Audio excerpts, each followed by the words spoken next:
नमस्कार मित्रों, RVISPCS classes में आप सभी का फिर से स्वागत है। आज हम राज्यपाल विषय पर चर्चा करेंगे। राज्यपाल की कार्य शक्तियों के बारे में जानेंगे, उसकी नियुक्ति के बारे में जानेंगे। राज्यपाल के बारे में कहा जाता है कि वह केंद्र का एजेंट है, वहीं संविधान में कहा गया है कि संवैधानिक प्रमुख के रूप में भी वह कार्य करता है। तो इन सब बातों में चर्चा की जाएगी। देखिए, राज्यपाल की नियुक्ति राष्ट्रपति के द्वारा की जाती है। राष्ट्रपति कार्य कैसे करता है? राष्ट्रपति केंद्र की जो मंत्रिपरिषद है, प्रधानमंत्री और मंत्रिपरिषद, उसकी सलाह के अनुसार राष्ट्रपति कार्य करता है। तो राष्ट्रपति के प्रसाद पर्यंत राज्यपाल की नियुक्ति होती है। तो राज्यपाल जो राज्यों में बना है वह केंद्र द्वारा नियुक्त किया जाता है और राष्ट्रपति उसे कभी भी हटा सकता है। पीछे की बात, केंद्र के मंत्रिपरिषद की सिफारिश के अनुसार। राष्ट्रपति अपने आप से कोई कार्य नहीं करता है, वह सिफारिश से कार्य करता है प्रधानमंत्री और मंत्रिपरिषद की। नियुक्ति में भी यही हो जाता है। राज्यपाल की नियुक्ति में, क्योंकि नियुक्ति के संबंध में अनुच्छेद 155 में दिया गया है कि राज्यपाल की नियुक्ति राष्ट्रपति करता है। तो राष्ट्रपति नियुक्ति कर रहा है, केंद्र सरकार का व्यक्ति नियुक्ति कर रहा है, तो अब राज्यपाल को राष्ट्रपति की खुशी के लिए कार्य करना पड़ता है, अर्थात केंद्र के एजेंट के रूप में कार्य करना पड़ता है। क्योंकि नियुक्त करने वाला अधिकारी उधर केंद्र में बैठा हुआ है। अगर केंद्र वाला कोई नाराज हो गया तो क्या राज्यपाल अपने पद पर बना रह सकता है? नहीं रह सकता। इसीलिए राज्यपाल केंद्र के एजेंट के रूप में भी कार्य करता है। कुछ कार्य ऐसे हैं जैसे केंद्र के एजेंट के रूप में वह करता है। कैसे?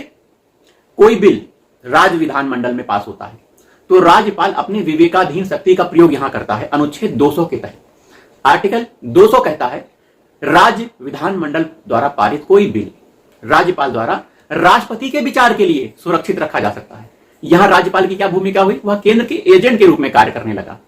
वहीं राज्यों में जब संवैधानिक तंत्र विफल हो जाता है, राज्य का शासन व्यवस्था संविधान के अनुसार नहीं चल रही होती है, राज्यपाल को अगर ऐसा प्रतीत होता है तो राज्यपाल राज्य में राष्ट्रपति शासन लगाने के लिए सिफारिश जो करता है वो राज्यपाल की अपनी विवेकाधीन शक्ति होती है। इस विवेकाधीन शक्ति में राज्य के मंत्रिपरिषद और मुख्यमंत्री से वो सलाह नहीं लेता है कि राज्य में राष्ट्रपति शासन लगाया जाए कि ना लगाया जाए, इसकी सिफारिश की जाए कि ना की जाए राष्ट्रपति से। तो सिफारिश करने के लिए वो स्वतंत्र है। इसमें भी तो वह केंद्र के एजेंट के रूप में कार्य करता है। इस भूमिका में भी वह केंद्र के एजेंट की भूमिका को निभाता है। लेकिन वह केंद्र का एजेंट कहना पूरी तरह से सही नहीं है। कुछ मामलों में कभी कभी हो जाता है ना, जहां केंद्र में अलग सरकार है, राज्य में अलग पार्टी की सरकार है, तो ऐसे में आपको देखने को मिल जाता है। लेकिन जहां राज्य में केंद्र में एक ही सरकार बनी हुई है तो वहां ऐसी स्थिति शायद ना देखने को प्राप्त हो। तो चलिए राज्यपाल के बारे में शुरुआत से पढ़ते हैं अनुच्छेद के हिसाब से। देखिए, अनुच्छेद 152 कहता है राज्य में एक राज्यपाल होगा। अनुच्छेद 52, अनुच्छेद 53।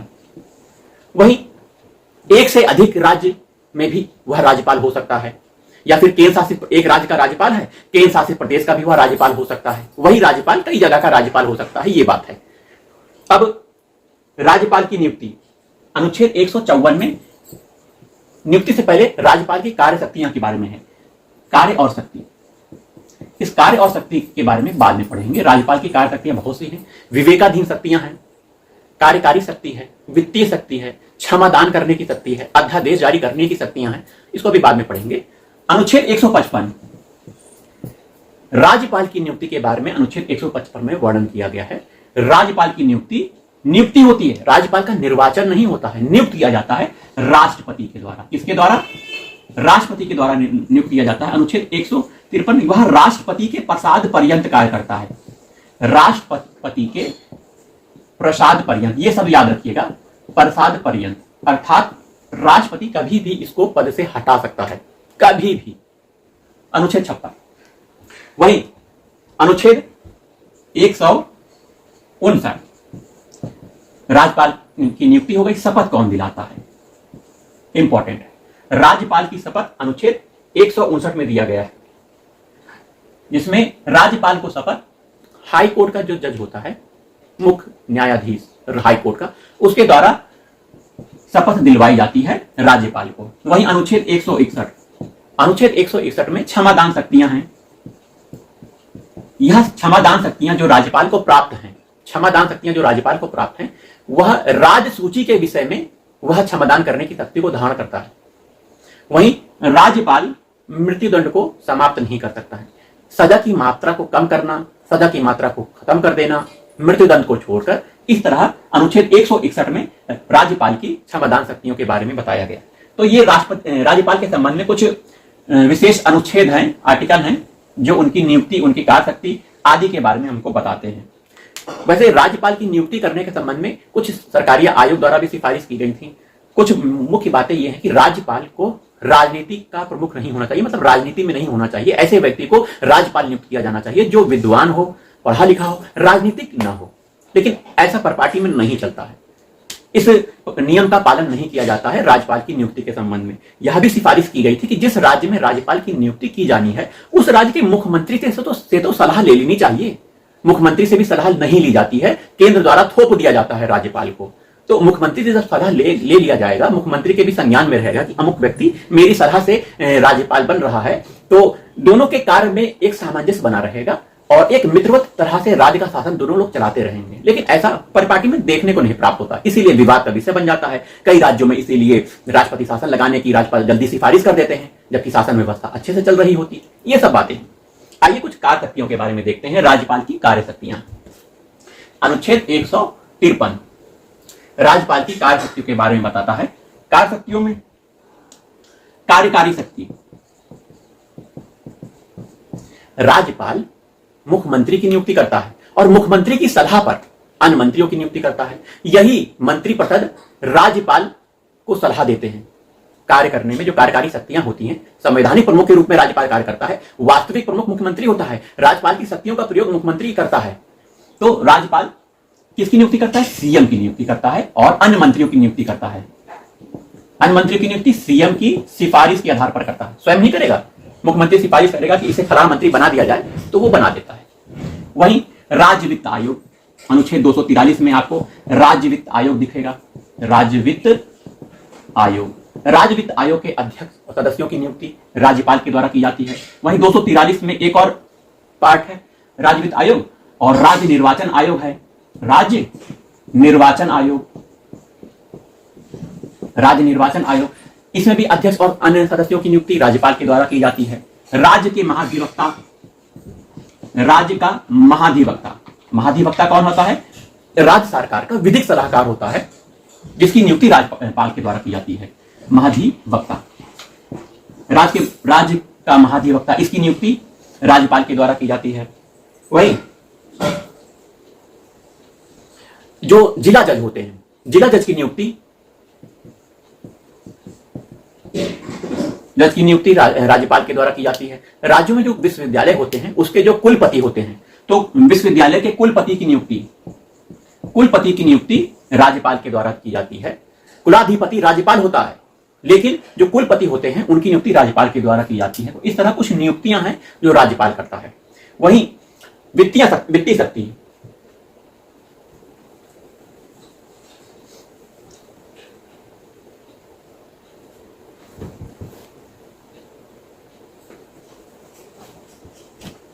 विधायी शक्ति, वित्तीय शक्ति बाद में, विधायी शक्ति देखते हैं।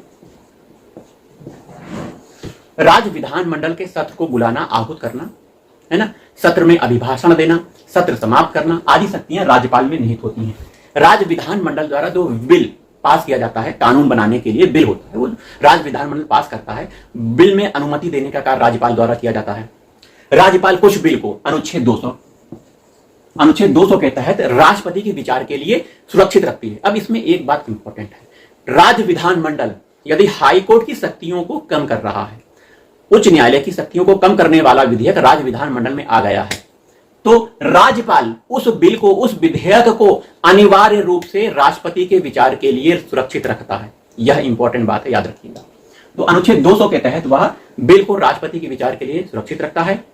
सदन, विधानमंडल का जो सदन है, उसमें हर प्रत्येक वर्ष अभिभाषण देता है, सत्र को सूचना भेज सकता है ना, सत्र को आहूत करना, बुलाने का कार्य करता है। तो ये सब कार्य राज्यपाल द्वारा किए जाते हैं। राज्य विधानमंडल में एक व्यक्ति को, अनुच्छेद 333, एक व्यक्ति को, वह व्यक्ति कौन होगा? Anglo Indian. वो व्यक्ति कौन है? Anglo Indian. अगर उसे लगता है कि राज्य विधान सभा में, विधानमंडल में एंग्लो इंडियन का प्रतिनिधित्व नहीं है, तो वह एक व्यक्ति को का मनोनयन कर सकता है। वहीं यह विधानसभा की बात है, विधानसभा में एक व्यक्ति को करेगा। वहीं विधान परिषद में विधानसभा, कहीं कुछ राज्यों में विधान परिषद है, तो विधान परिषद में 1/6 सदस्यों का मनोनयन 1/6 सदस्यों का मनोनयन राज्यपाल के द्वारा किया जाता है। तो एक सदस्य एंग्लो इंडियन के रूप में विधानसभा में मनोनयन किया जाता है राज्यपाल के द्वारा, और 1/6 सदस्य विधान परिषद में मनोनयन किया जाता है राज्यपाल के द्वारा। तो ये राज्यपाल की कुछ विधायी शक्ति हो गई। आइए विधायी शक्ति के बाद वित्तीय शक्ति पर आ जाते हैं।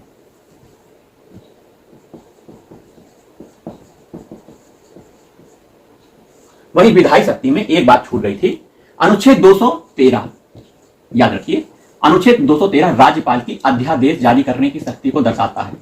राज्यपाल अध्यादेश जारी कर सकता है कब? जब राज्य का विधानमंडल का सत्र न चल रहा हो, उस समय कानून बनाने की आवश्यकता पड़ गई है, तो राज्यपाल अनुच्छेद 213 के तहत अध्यादेश जारी कर सकता है। इस अध्यादेश जो बना है, कानून बना है राज्यपाल के द्वारा, इसे आगे आने वाले सत्र में इसका की स्वीकृति हो जानी चाहिए। तो वित्तीय शक्ति से पहले एक विधायी शक्ति छूट गई थी, 213 के तहत राज्यपाल की अध्यादेश जारी करने की शक्ति। अब वित्तीय शक्ति में जो राज्य का बजट है, वित्त विधेयक है, धन विधेयक है, उसे राज्यपाल की अनुमति से ही सदन में प्रस्तुत किया जाता है। धन विधेयक, वित्त विधेयक राज्यपाल की अनुमति से सदन में प्रस्तुत किया जाता है। जब सदन में प्रस्तुत कर दिया जाता है, पास होने के बाद राज्यपाल उस पर अनिवार्य रूप से वित्तीय विधेयक, धन विधेयक पर अपना हस्ताक्षर करता है। हस्ताक्षर करने के लिए वो बाध्य है। राज्य की जो आकस्मिक निधि है उस पर राज्यपाल का नियंत्रण होता है ना। तो इस तरह राज्यपाल की कुछ शक्तियां हैं, वित्तीय शक्तियां हैं। वहीं न्यायिक शक्ति में क्षमादान की शक्ति आपको बताई थी हमने।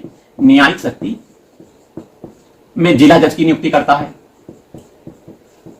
जिला जज की नियुक्ति करता है। अनुच्छेद 161 के तहत उसको क्षमादान करने की शक्ति है। क्षमादान किस मामले में? राज्य सूची के विषय, राज्य सूची के विषय में दंडित व्यक्ति की सजा को कम करना, विराम करना, लघुकरण करना, इस तरह की शक्तियां हैं। परंतु मृत्यु दंड को क्षमा करने का अधिकार राज्यपाल को नहीं दिया गया है।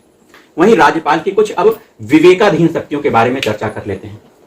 राज्यपाल की कुछ विवेकाधीन शक्तियां हैं जिसके बारे में चर्चा करना अनिवार्य है। जैसे राज्य में विधानसभा है, विधानसभा में जो पार्टी है जिसने सरकार बनाई है वह बहुमत लगभग खो चुकी है। ऐसा प्रतीत हो रहा है कि उसने बहुमत खो दिया है, और वोटिंग होने के बाद पता लग जाता है कि हाँ, खो दिया है उसने बहुमत। अब सरकार बनाने की स्थिति में पार्टी नहीं है। तो अब जो सरकार गिर जानी चाहिए, हट जानी चाहिए, उस सरकार की सिफारिश नहीं स्वीकार करेगा राज्यपाल। अर्थात अब अपने विवेक से राज्यपाल कार्य करेगा कि इस पार्टी को जो अपना विश्वास खो चुका है सदन में, उसे पार्टी से सरकार से हट जाना चाहिए, हटा देना चाहिए। अगर उस पार्टी का मुख्यमंत्री त्यागपत्र नहीं देता है, ऐसी स्थिति में तो राज्यपाल उसको हटा भी सकता है। यह भी शक्ति है ना। जब चुनाव होते हैं, किसी दल को बहुमत नहीं मिलता है, तो राज्यपाल अपने विवेक से यह देखता है कि किस पार्टी को पहले सरकार बनाने के लिए बुलाना चाहिए। ये उसकी विवेकाधीन शक्तियां हैं। अनुच्छेद 200 के तहत राज्यपाल किसी बिल को राष्ट्रपति के विचार के लिए सुरक्षित रख सकता है, यह उसका विवेकाधीन शक्ति है। वहीं अनुच्छेद 356 के तहत राष्ट्रपति शासन लगाने के लिए वह केंद्र से जो सिफारिश करता है, वो जो सिफारिश है वह उसकी विवेकाधीन शक्ति है। राज्य सरकार से परामर्श करके वह यह कार्य नहीं करता, अपने विवेक के अनुसार वह कार्य करता है, सिफारिश करता है केंद्र में कि हाँ, राज्य में संवैधानिक तंत्र विफल हो गया है, अतः यहाँ राष्ट्रपति शासन लगाया जाना चाहिए। तो ऐसी सिफारिश करने के लिए वह अपनी विवेकाधीन शक्ति का प्रयोग करता है। तो केंद्र की राज्यपाल की दोहरी भूमिका हमें देखने को प्राप्त होती है। कहीं कहीं वह केंद्र के एजेंट के रूप में कार्य करता है, परंतु अधिकतर वह राज्य सरकार के संवैधानिक प्रमुख के रूप में कार्य करता है, और राज्य का पूरा शासन व्यवस्था राज्यपाल के नाम से चलाया जाता है। राज्यपाल मुख्यमंत्री और अन्य मंत्रियों की सलाह सिफारिश के अनुसार कार्य करता है। जो नियुक्तियां हमने बताई थी, ये सब नियुक्तियां राज्य सरकार, राज्य मंत्रिपरिषद की सलाह के अनुसार ही राज्यपाल द्वारा की जाती है। जब केंद्र में और राज्य में एक ही पार्टी कार्य कर रही हो, तो ऐसे में राज्यपाल संवैधानिक प्रमुख के रूप में कार्य करता हुआ देखा जा सकता है। वहीं केंद्र और राज्य में अलग अलग पार्टियों की सरकार होती है, तो उस समय राज्यपाल की केंद्र के एजेंट के रूप में भूमिका ज्यादा देखने को प्राप्त होती है। तो कुछ आयोग द्वारा भी सिफारिश की गई है राज्यपाल के पद को बहुत सुदृढ़ बनाने के संबंध में। चलिए मिलते हैं अगले वीडियो में। आज का वीडियो कैसा लगा कमेंट करके बताइए।